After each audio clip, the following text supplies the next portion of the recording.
We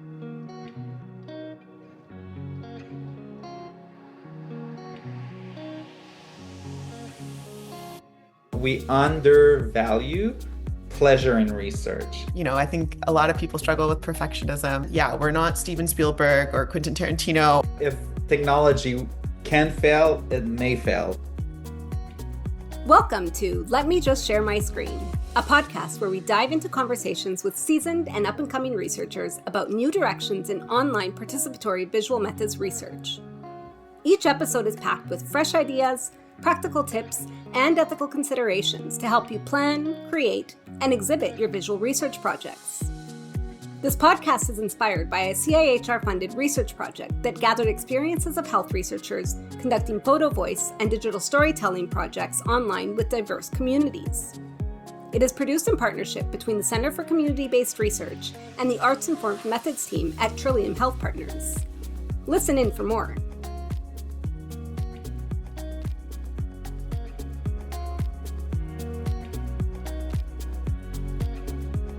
Hi everyone, welcome listeners.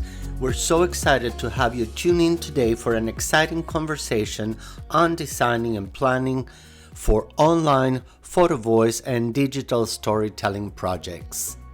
My name is Francisco Ibáñez-Carrasco and I'm at the Dalla Lana School of Public Health, and I'll be your podcast host for today. I'm sitting here in the land of the Haudenosaunee, the Mississaugas of the Credit, and many other nations that are the stewards of the land. So I'm happy to start this conversation with two amazing folks, one of whom, Dr. Katie MacEntee. I've heard of you a lot.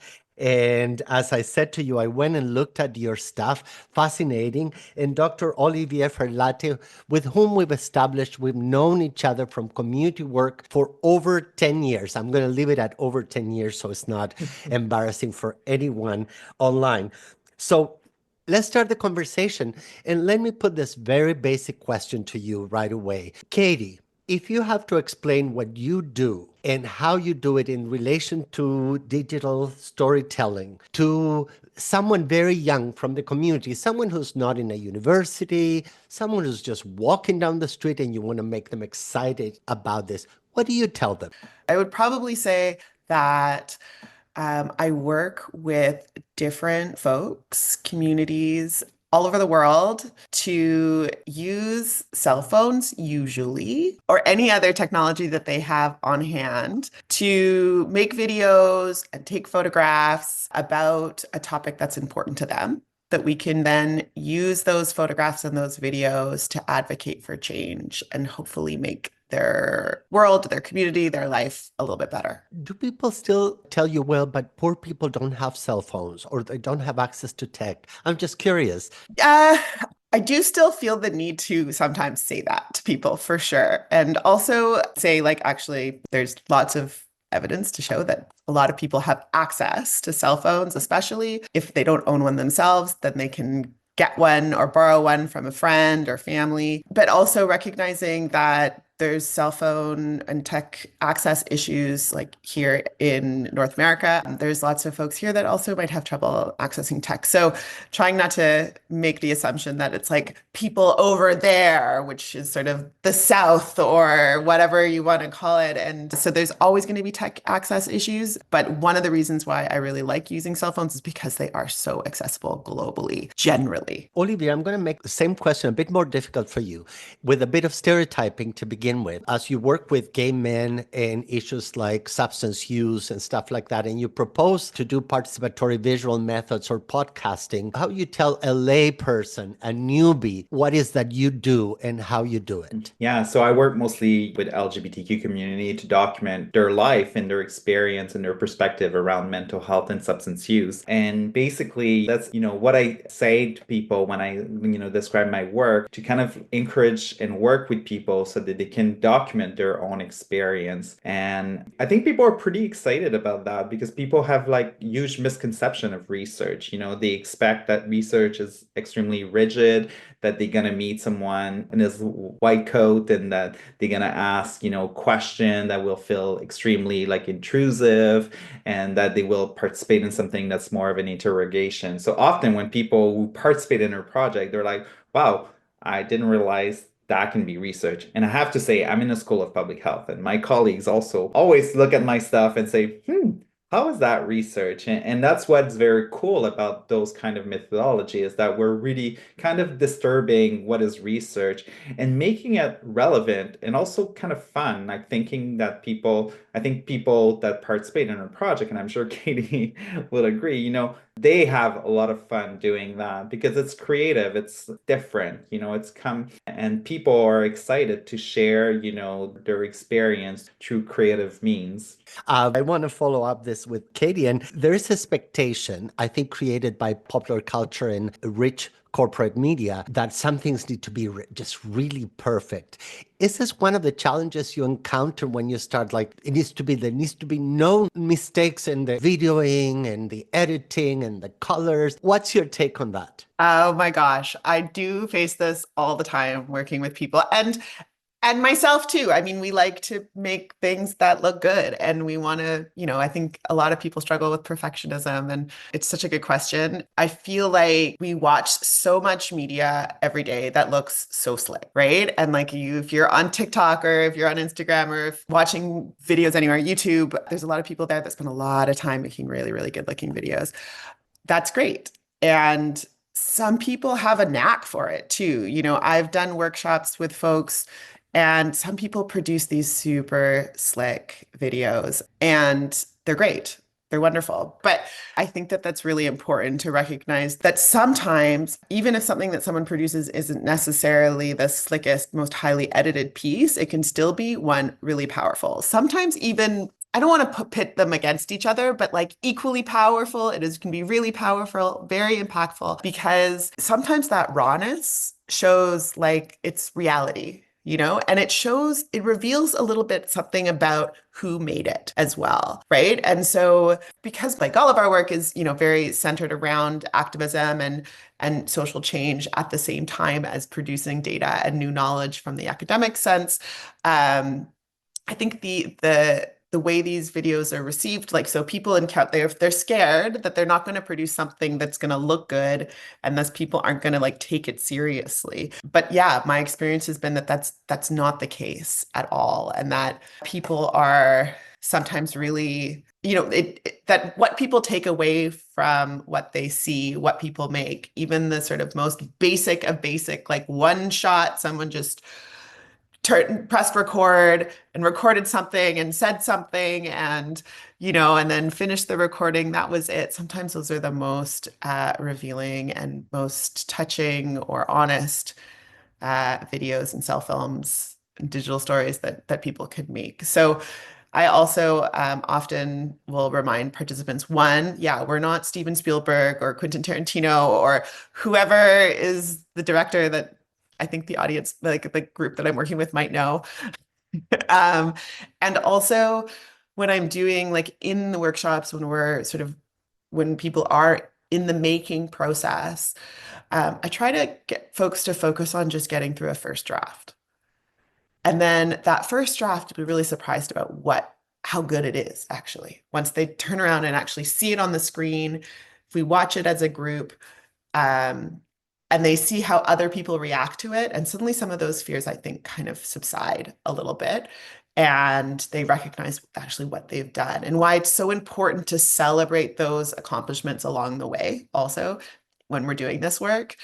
And there's time, we can always make time, and we probably should make time to allow folks to redo things or fix things or things, and edit for sure.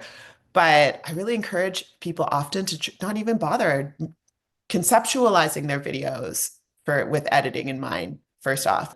What I was thinking about, in the doing of this work, and especially when, we so often work in teams with different people with different experiences. And as a facilitator of this work, I think it's really important that we all make, if not alongside our participants, in lead up to or in reflection to their work. I'm thinking about sort of who's in the room and the expectations that we bring to the room when we're working with community on these topics, especially when these topics are really sensitive, taboo, isolated populations, for example.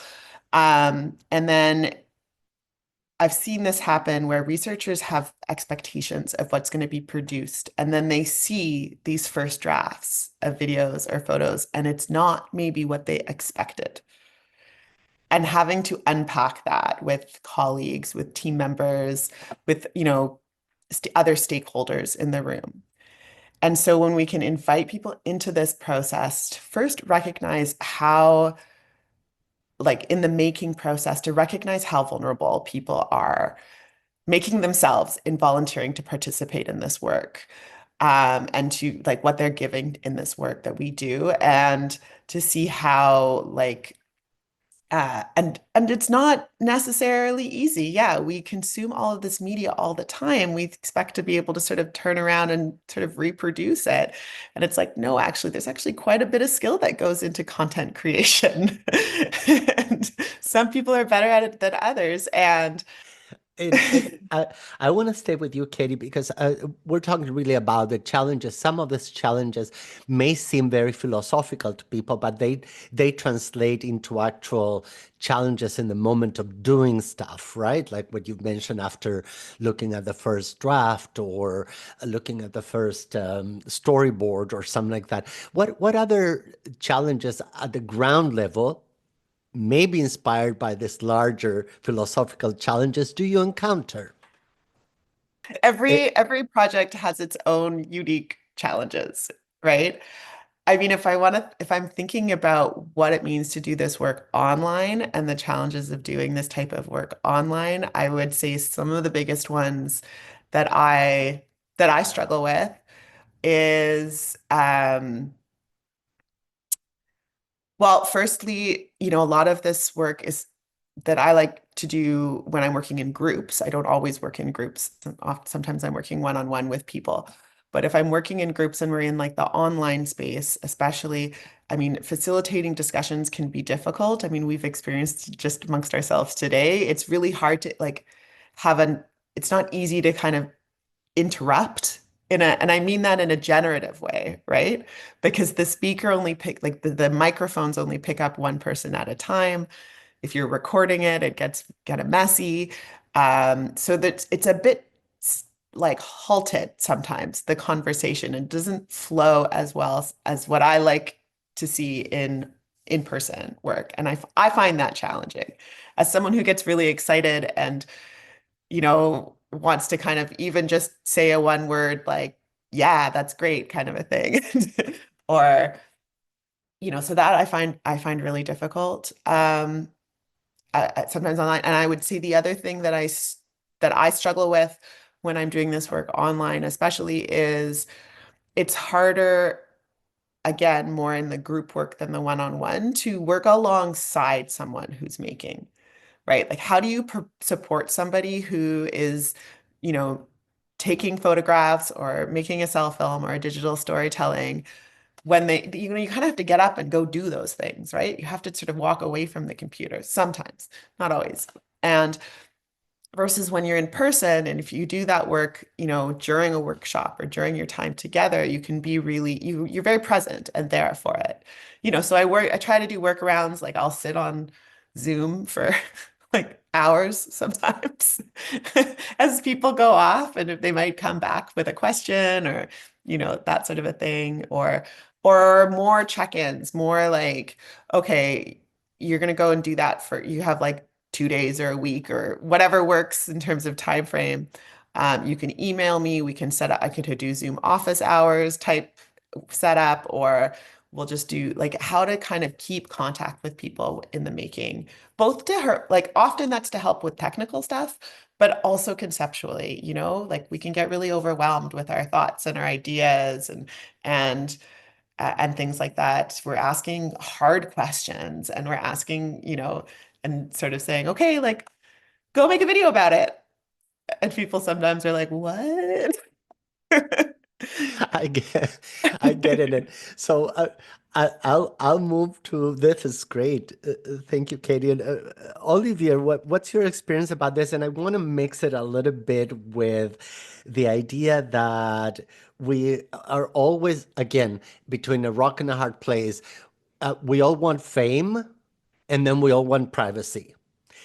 That seems to me the ethos of particular young people, right? I want to be an influencer famous, but I don't want you to touch my private life. But I want to tell you about my private life. What's your take on this as one of the challenges of doing this kind of work with communities? Yeah, well, I think, you're touching on something that's kind of like one of the big ethical issue that I think we're facing, we're doing this work, and depending of, I've done some of this work during COVID, right? Where people were doing this, were coming to workshops online, talking to other people, and then suddenly, but not everyone could be alone in their house, because other people live there. So there's privacy in terms of, what can, what are other people in the house will hear, and maybe they don't want their roommate or their parents or their spouse to know some stuff. So there's ethical issues around that you need to inform people. And then that they should wear headphones so that people in the house don't hear the stories of others, and all the sharing of online is very important, and we get to try to get people to think a lot about if things will be shared, whether it's self-film or digital story, or photos, that once it's put online, it's impossible to completely erase it. Yes, we can take it down from YouTube. Yes, we can take it from a website, but it can be there forever. And people may want it there forever, but also, and we don't want to have a paternalistic approach to this. But at the same time, we need to kind of really get people to think about those consequences. With a youth who smoke cannabis, want to have a photo of him or a video of him smoking cannabis there in 5 years, when he's perhaps at a different place looking for employment. So I think we need to think about those issues and also because one of the challenges, things can be easily replicated, in the online world. Like, everyone know how to take a screen caption, take a photo, take an image, put it on another website, So how do you kind of like educate people around that so they're aware of those issues, and also in person, because someone can take a photo of a photo and then share it. So we need to kind of, and we kind of lose a bit control over that. But it's about, I think one of some of the things is we need to kind of make sure that people kind of understand the risk, but also kind of created a sense of safety, and especially when we're doing groups, so people have trust in other participants. And I think this is difficult, to kind of do, when you're seeing people that are just a little screen online, and keeping kind of people also engaged. So one of the solution, for example, that we've found, around that for online, is that we have to get smaller size groups. We cannot bring the same amount of people online than we are in person, because I think it gets too chaotic, especially, it's hard to get cues about when can I jump in, when it's online. Katie was alluding to that earlier. But also I think it's easy to disengage. And we all know that, as soon as I'm in a meeting with more than 5 people, I'm doing my email, and I've been in groups where I see people doing completely other things, or just shutting down their camera. So also this is something that needs to be negotiated, because I think if one person turn off their camera, most people will want to turn off their camera. So do you tell that in advance to people, because it's hard to build trust, and if everyone have their camera off, if you don't see who is there, so those are things that we need to think ahead. So trust and engagement, I mean, the magic words, right? So because for me, it's always one of the biggest challenges is to have people taken seriously what we do. So I'm a little bit curious, I'm very curious about that. Tell us a little bit of where that come from. Well, I think, for me, like I'm in the School of Public Health, mostly with epidemiologists, and I don't believe people, my colleagues, or kind of reject the work that I do, or I think, they sometimes they're kind of Actually, I think people are more and more curious about that. They understand that, if we want to bring, community in, particularly community that have not been included in research, that we may need to change the approach that we're taking, and I think people are like, wow, how is that research? It's this question, and we can explain, I think it's not a completely rejection, what is this, but people are seeing like, oh, how is that research? Like, what is the object that you're studying? And the question I get all the time is like, how do you get this things funded, And, because I was, so I think this is something that surprised colleagues that, yes, we can request, money to do this, and I think, there's been a lot of advancement, to push those methods. And there's a solid argument for using those methods. They challenge power dynamics. They put the participant in the center, allow people to express complex issues and emotion, without their words alone. It kind of give us something, it permits some time exploration of intersectional issues that are not always possible in interviews. So the potential is there now in the literature. So I think we have very good case that we can make to funders, but also to our colleagues to understand that. And I think it is taken more seriously, but I think for people who are not used to those research methods, for them from the outside, they're kind of, wow.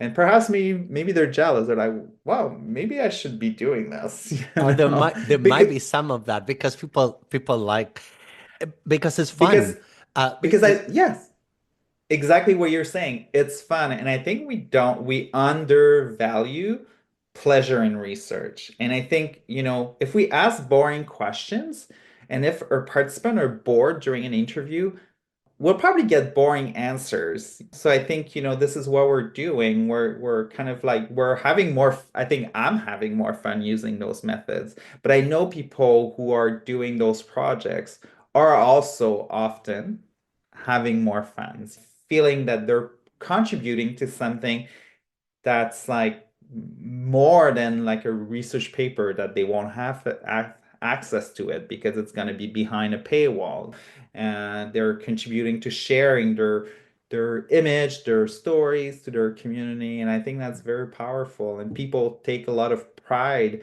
in what they often produce in the context of those research. So, Katie, on the same line, right? What Olivier is saying, how do you manage? How do you get funding? How do you have fun? And also at the same time without a stomachache because we're carrying the expectations of our communities. They say, well, you know how to get money, and it doesn't always go our way. So, how do you manage all of that? Yeah, I feel like the work is getting funded. I feel like this especially when you're working with communities that aren't often engaged, which is usually my focus and the folks that I get to work with. I'm so grateful for that.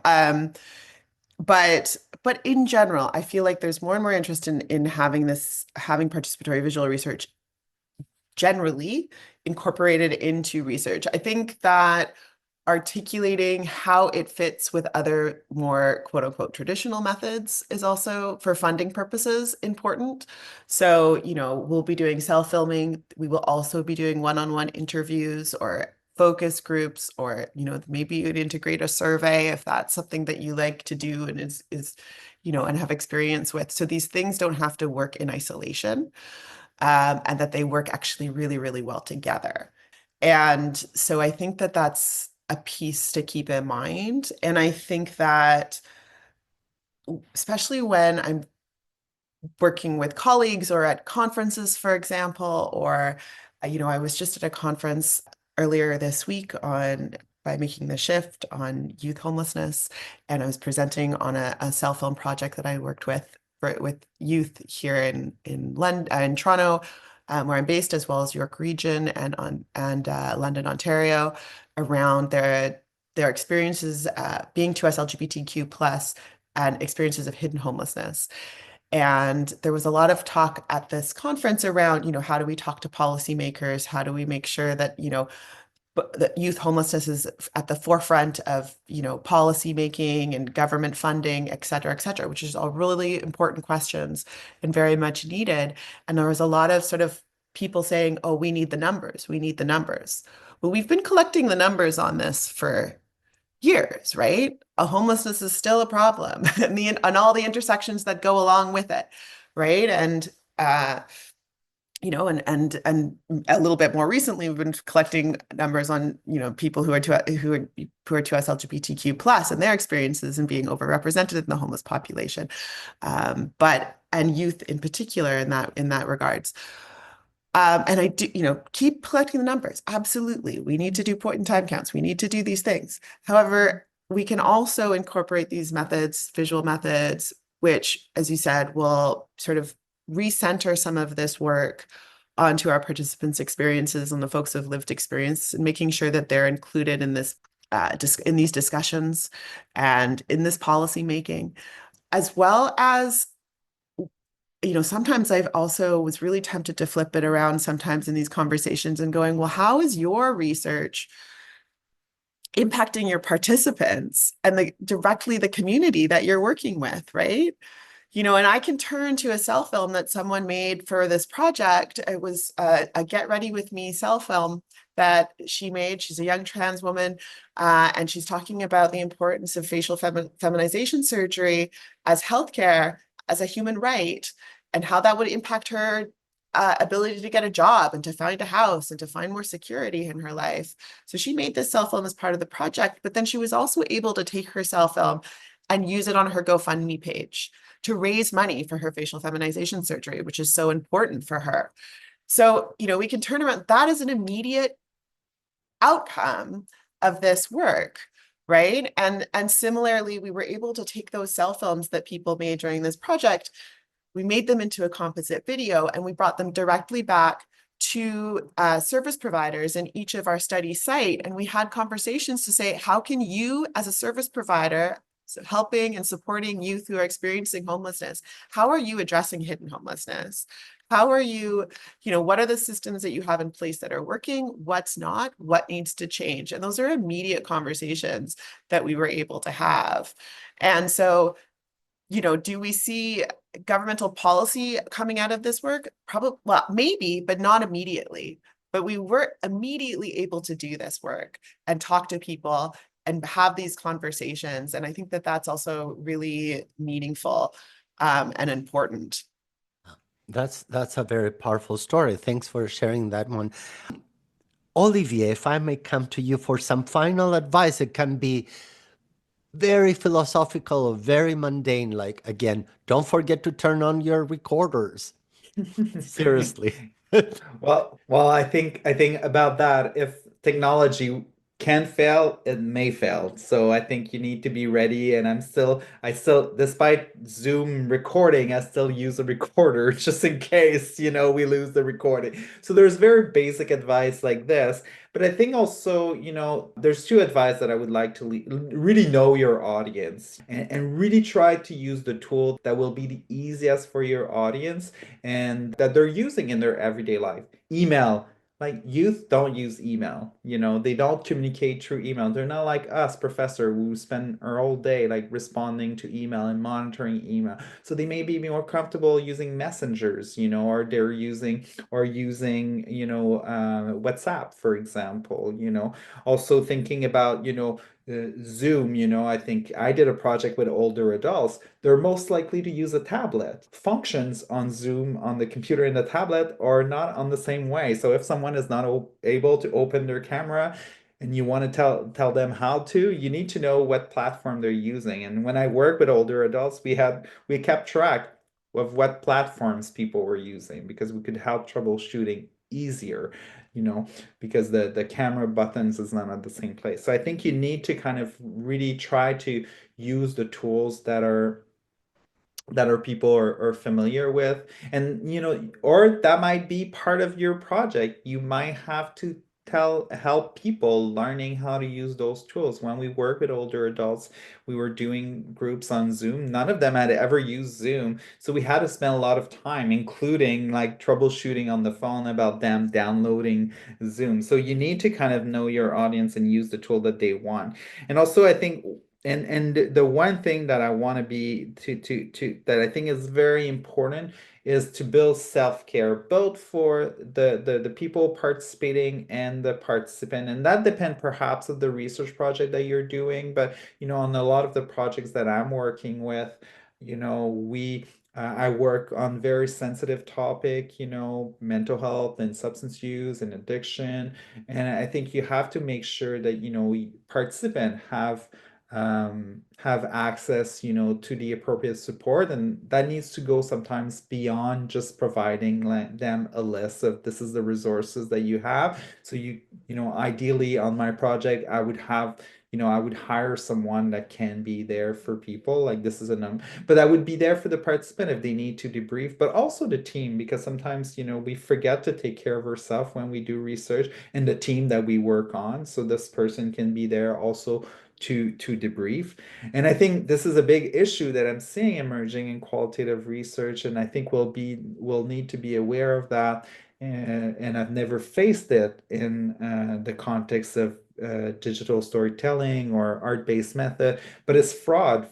We can be more a victim of fraud, as researcher, so, and that's a big issue that's emerging in the qualitative research. I've experienced it on non-art based method, but on traditional qualitative research, people, it's easier to pretend you are someone else online, so I think, and that's becoming a huge issue in the qualitative literature, and we'll have to be aware of that. So I think, so I don't have all the answers about this, but I see that as emerging as an issue that we'll probably face at some point on an art-based project, For sure. That's fascinating. Katie, the same question for you. So I would agree with everything that Olivia just said, for sure. And I think that, yeah, I think moving this work online, I've noticed how important it is for me to have two people facilitating, because it's much more what's the word? Like you have the chat, you have the video, you have, all of these, the reactions, like there's so many different ways that people can communicate when you're on an online space that uh that you can't take it in. If you're also facilitating and trying to get through, the instructions and supporting people and answering questions, it's very difficult to monitor all of that on your own. So having another set of eyes, someone who's on the chat who can respond or link relevant links, etc., documents to people as you speak, is, I think, really, really important. I find it very helpful, especially if you're dealing with a bigger group.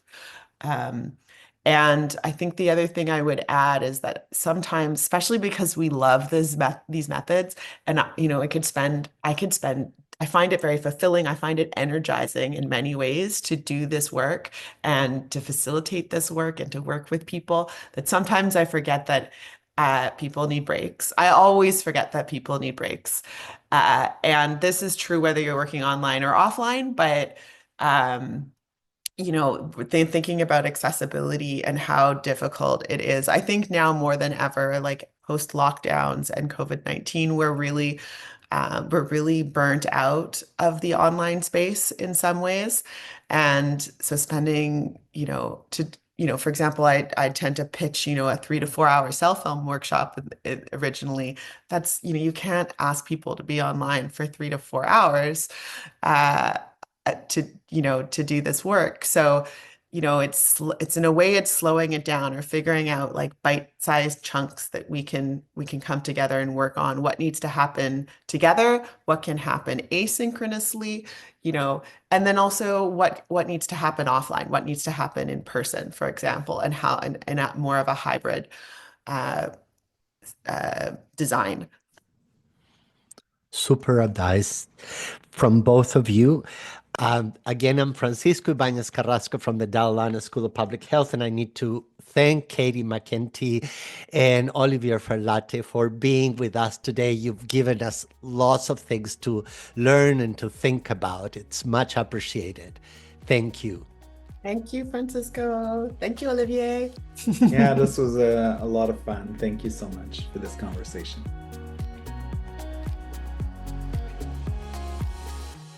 Thanks for tuning in to Let Me Just Share My Screen. See the show notes for links to readings and resources mentioned during the episode. We hope you'll join us for our next episode.